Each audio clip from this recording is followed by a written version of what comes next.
So now, I want to switch gears and talk about calling in. So, calling in. I became concerned about a decade ago with how mean people were being to each other over social media. And when I asked young people about what was going on, it turns out that a young person had called it the call-out culture. I was clueless. I didn't know what was going on, right? But I knew instinctively that people were daring to say things anonymously that they didn't have the courage to say publicly. Are y'all experiencing that, seeing that too? And so when I asked another young person what was going on, and they called it the call-out culture, I said, well, what are y'all doing about it? And she shrugged and walked away like there was something inevitable about that. And I did not like that answer. And so starting in 2015, I started organizing around transforming the call-out culture into a calling-in culture. I had organized the first forum on this at Smith College in 2016 on a Saturday morning, rainy, cold Saturday morning. 100 students showed up to talk about how the call-out culture was affecting their lives. And that's when I knew we needed to be systematic about dismantling this call-out culture, because it is hurting a lot of people, and it's dissuading people from doing the work of building a human rights-based society. And so I started propagating the concept of calling in. I did discover, much to my surprise though, that I did not create the concept of calling in. At least I wasn't the first one. Because in 2013, a young trans man named Lone Tran had created the concept of calling in after they had attended a racist conference that cannibalized itself around competitive wokeness and who had the right word for this and all of that kind of stuff. And so they were so frustrated by that they just they wrote a blog post calling out what they had experienced. And then Lone said that they got so attacked for even naming it that they just dropped the topic. They didn't want to even talk about it anymore. And fortunately, I was able to locate Lone and hire them to be my lead trainer for my online classes. They felt that in their bones. They were good.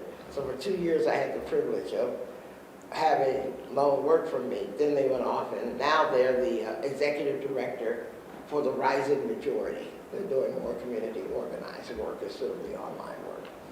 So basically, let me talk about what a call-in is. It's really a call-in is a call-out that uses radical love instead of anger, blaming, and shaming.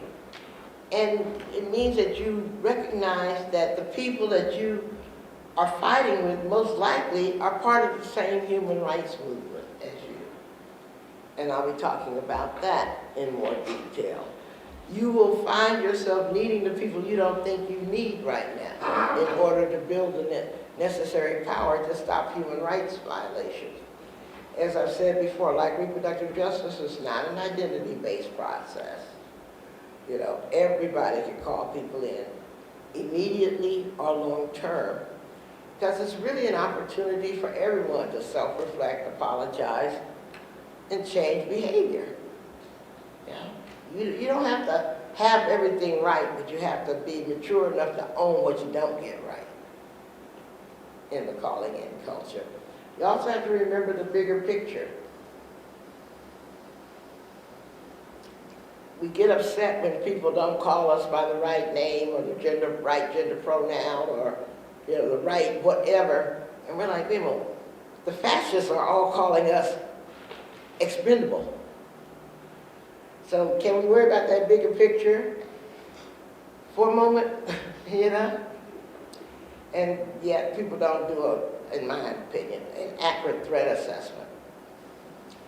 It encourages us to have a spirit of inquiry and curiosity and radical generosity by using active, loving listening practices. And strangely enough, this may sound counterintuitive, but be grateful for an opportunity to learn something new.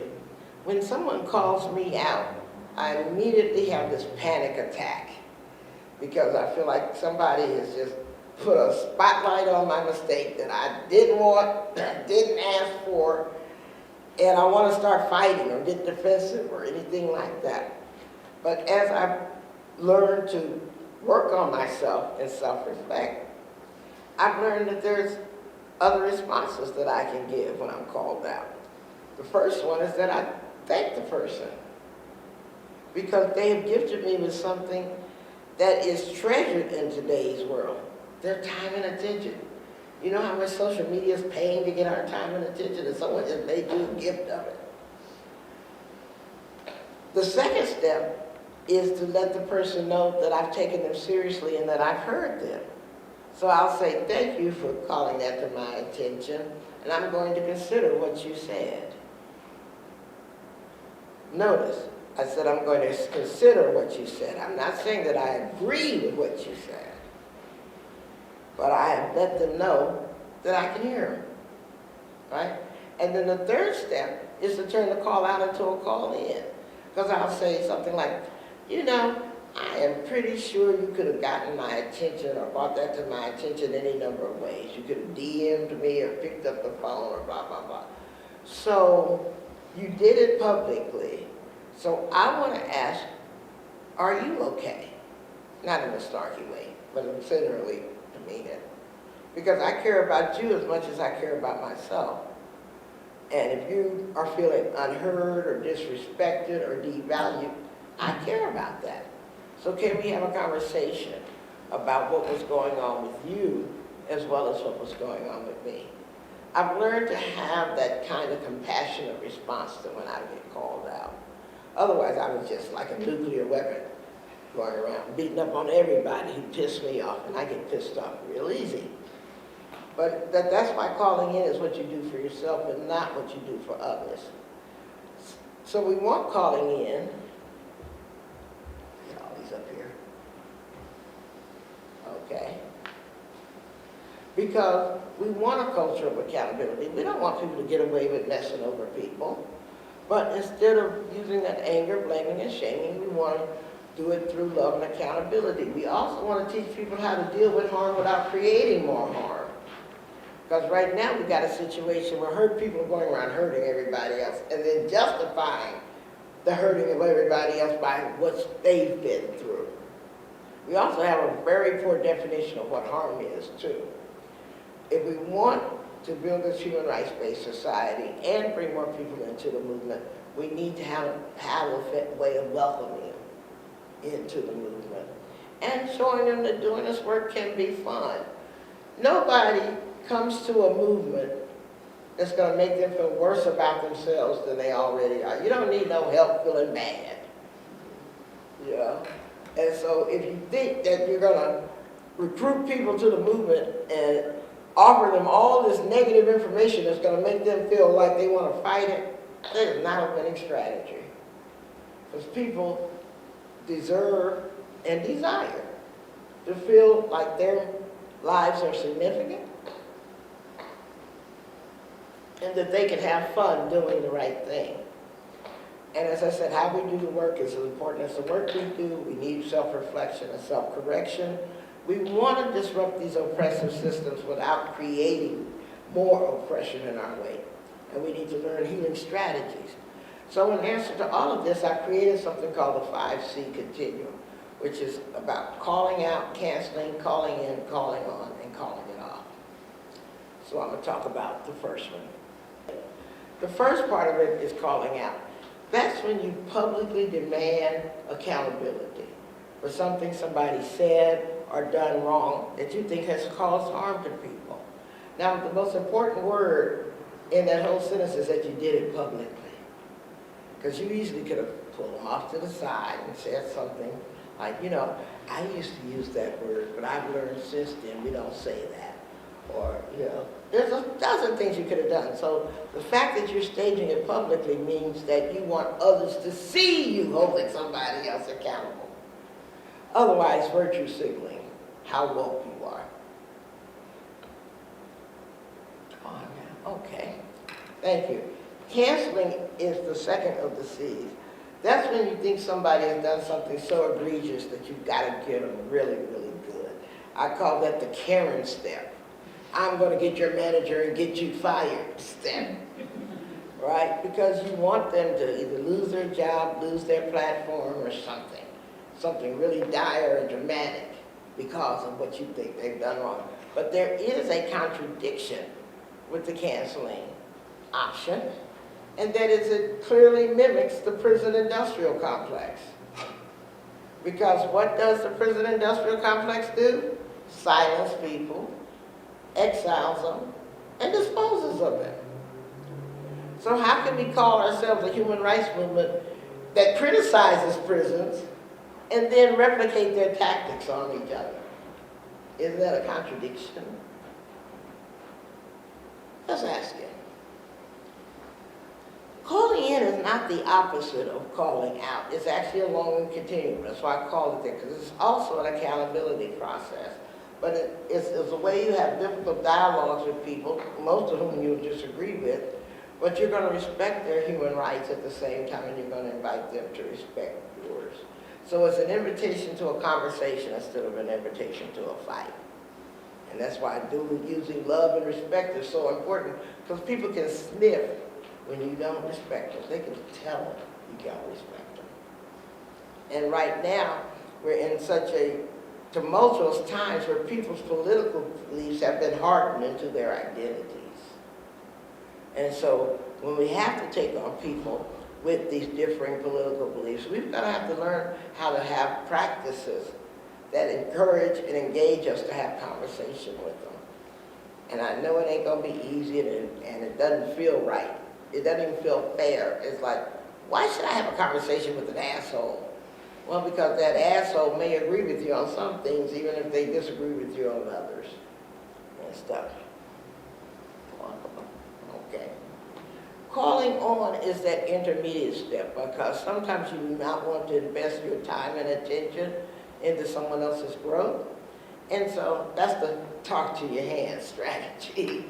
When you're saying, I'm trying to figure out who you are, because I know you're a good person, but I don't know how that good person has those words coming out of their mouths. You kind of pointing out to them their cognitive dissonance and asking them to tell you, who are you to me? And then the last one, calling it off, is your disengagement strategy, because you have no obligation to engage in non-productive conversations with people who mean you no good. They ain't trying to converse with you. They're trying to beat you down. They're trying to win at all costs.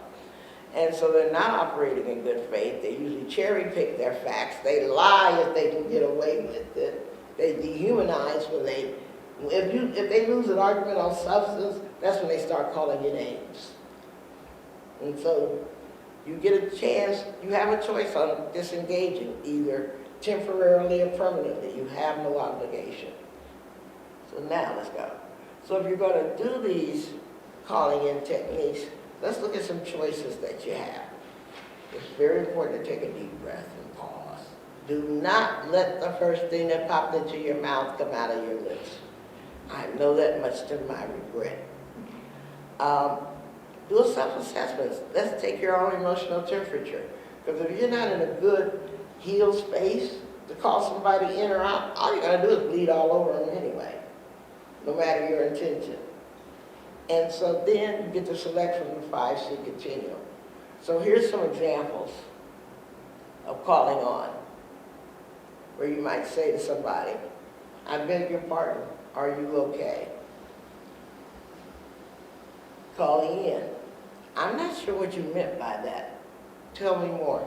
By the way, most people cannot resist being asked to tell you more about their lives. You immediately get in a conversation if you have genuine curiosity about them and stuff. Calling out, I can't believe you said that. Outrage. The only way to do that is with an outrage, right? Snark or something. Calling it off. I can't engage with this right now, or I will never be able to engage with this with you. and canceling. That's the Karen impulse. I want to speak to your manager. You know where that's going, right?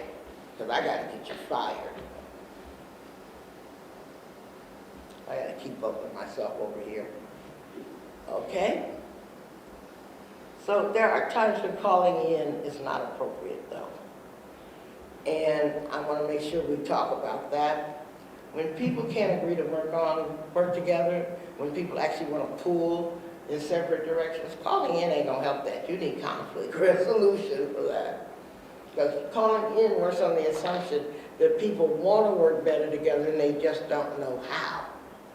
But if they don't want to work better together, you need a whole other process for that. It's also not the responsibility of the person who's been harmed to do any kind of calling in. They're not responsible for helping other people grow. They're responsible for seeing to their own healing. And it's not useful for people who intentionally violate standards of civil conversation. The trolls, the people who cherry pick, the people who lie, that's the disengagement strategy. Or when people knowingly use stereotypes or dehumanizing words about other human beings, why would you want to call them in? Now let's be clear though, I do have a conversation with students on my campus because for some reason, students think it's cool to say the forbidden words, like the N-word or something anti-Semitic or whatever. And so when I ask them, when I talk to them about it, I point out that while you have the right to say whatever you want to say, the real question that makes me curious is, why would you want to? What is happening in your soul that would make you use a word that you know may harm somebody? Why are you indifferent to that? You know, because that's actually the more interesting conversations, in my opinion. And rather than their right to say it, I want to know what's going on with you. Because that really does question whether or not I'm safe to be around you. If you can't explain your desire to harm other people. All right, so moving right along. A lot of people don't want to take responsibility for their actions. And a lot of times when they're caught saying dehumanizing things, oh, I was just joking. Can't you take a joke? That kind of thing. Calling in is not useful for that for the most part. I think it's very important to realize that calling out people is the expectation that you've already grown, not that you have growth to do. Right, and so I created this one. We can't have trial and error if the first error puts you on trial. That doesn't work.